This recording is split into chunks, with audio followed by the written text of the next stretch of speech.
COVID-19 has only added challenges many child care providers face, especially in rural areas. New partnerships are helping some address challenges like staffing and funding to make more high-quality care available in their communities. But Indiana Public Broadcasting's Jeannie Lindsay reports rural providers are mostly on their own.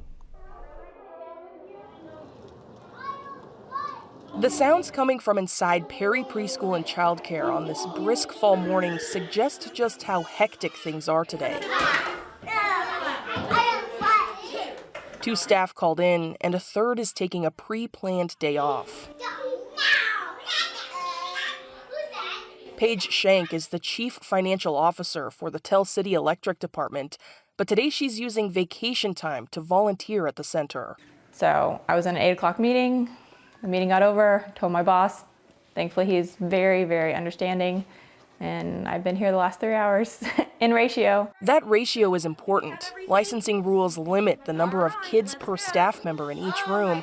Without Schank here, the center would have been forced to turn families away at the door this morning. It's happened before. The world stops and you're like, this is way more important than I thought it was at first. It's Aaron, what's up? No, that's just fine. Erin Emerson is the president of the Perry Preschool and Childcare Board.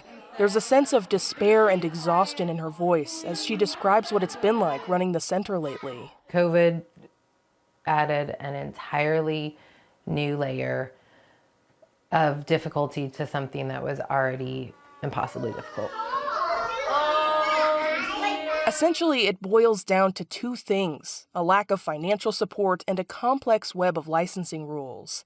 And that makes it tough to find and keep staff. In Perry County, fingerprinting for potential hires is done just once a week. Emerson says that means in some cases, it could take at least a month to process everything. And for $9 an hour, people aren't sticking around anymore. There are people that are no longer willing to work for poverty level wages. And when that's what you're paying, it really caused a fundamental shift. It's just one example of how limited services in the rural county come with major consequences.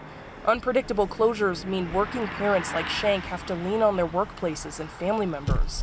Some parents quit their jobs. One family is considering selling their house to move somewhere with more or any options. Emerson doesn't blame families for wanting to leave. It's difficult to find solutions for everything it takes to keep the center open. It's really exciting when you get a center going and you raise the money to get it up and going and you open the doors and you feel like you've solved it. But that is only the beginning, and you still have to figure out how to keep it in operation every single day according to licensing guidelines, while also running a tremendous annual operating loss. Look at me. You have milk splattered on your... Some people think the answer is finding more ways to share the load.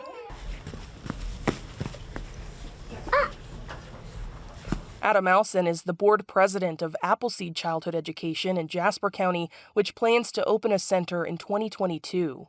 He says strong partnerships are why it can work. A local community foundation provided startup funding. An experienced childcare nonprofit will manage the center, and that allows board members to focus on raising money because rural childcare doesn't make money. It's Appleseed's responsibility to find the building, which we have, and it is our responsibility to fund the annual operating loss that the center will generate. Alson says government funding and a review of licensing rules specifically for rural childcare could help other centers like Perry stay open. But ultimately, he says it's up to rural communities to decide if they want it or not. At the end of the day, federal funding doesn't get to rural areas. State funding doesn't necessarily get to rural areas in Jasper and Newton counties. And so in order for us to solve this problem, we have to solve it locally. Paige Schank, the CFO from Perry County, agrees. And she says without local support, it won't just be Perry Preschool and Childcare at risk of closing for good. You have to support the kids of the community if you want your community to grow. Because if you're not growing, you're dying. For Indiana Public Broadcasting, I'm Jeannie Lindsay.